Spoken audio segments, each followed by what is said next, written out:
سردیوں کی وہ راتیں جب گاؤں پر دھند کی سفید چادر بچھی ہوتی، آسمان پر ستارے یوں ٹمٹماتے جیسے کسی ماں کی آنکھوں میں بچوں کے لیے دعائیں، اور ٹھنڈی ہوا ہڈیوں تک اتر جاتی تھی۔ گاؤں چکنور پور بھی ایسی ہی سردیوں کی آغوش میں تھا۔ دن چھوٹے اور راتیں لمبی ہو چکی تھی، سورج دیر سے نکلتا اور جلد ہی پہاڑوں کے پیچھے چھپ جاتا، مگر ان سرد دنوں اور راتوں میں بھی نور پور کے لوگوں کے دل گرم تھے۔ یہاں لوگ امیر نہیں تھے، مگر دل کے امیر ضرور تھے۔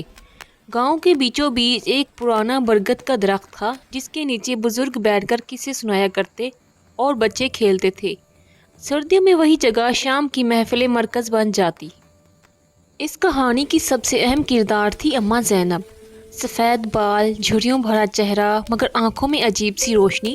وہ اکثر کہتی تھی، بیٹا، سردی صرف جسم کو لگتی ہے، دل اگر گرم ہو تو سردی ہار جاتی ہے۔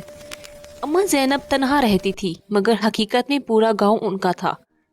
ایک رات شدید سردی پڑی، ہوا کے جھونکے دروازے ہلا رہے تھے اور لوگ جلدی جلدی چولہے جلا رہے تھے۔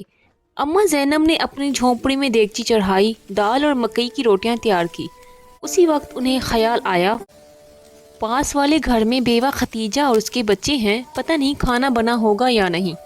اماں زینب نے فوراً ایک ٹوکری میں روٹیاں اور دال رکھی، شال اوڑھی اور اندھیری رات میں نکل پڑی۔ ختیجہ دروازہ کھولتے ہی رو پڑی، اماں، آج چولہا نہیں جلا سکی، لکڑیاں ختم ہو گئی تھی۔ اماں زینب نے مسکرا کر کہا، ہمسائے کا دکھ اپنا دکھ ہوتا ہے، رو مت بیٹی۔ وہ رات ختیجہ کے بچوں کے لیے گرم کھانے اور دعاؤں کی رات بن گئی۔ اگلے دن اماں زینب نے گاؤں والوں کو پیغام بھجوایا، آج رات سب برگد کے نیچے جمع ہو، مل کر کھانا کھائیں گے۔ شام ہوتے ہی ہر گھر سے کوئی نہ کوئی چیز آئی، کسی نے ساگ، کسی نے مکئی کی روٹیاں، کسی نے گڑ اور کسی نے چائے۔ سب ایک دوسرے کے قریب بیٹھے، آگ جلائی گئی اور سردی پیچھے ہٹنے لگی۔ بچے ہنس رہے تھے، بزرگ دعائیں دے رہے تھے، عورتیں قصے سنا رہی تھی۔ کوئی امیر غریب نہ تھا، سب ایک دوسرے کے برابر تھے۔ اماں زینب نے کہا، دیکھو، جب ہم بانٹتے ہیں تو رزق کم نہیں ہوتا، بلکہ برکت آتی ہے۔ چند دن بعد ایک خوفناک رات آئی، برف جیسی اولے پڑنے لگے، ایک کچے گھر کی چھت گر گئی۔ وہ گھر بابا کریم کا تھا، جو بوڑھے اور بیمار تھے۔ کسی نے دیر نہیں کی، کوئی کمبل لے آیا، کوئی لکڑیاں، کوئی گرم دودھ۔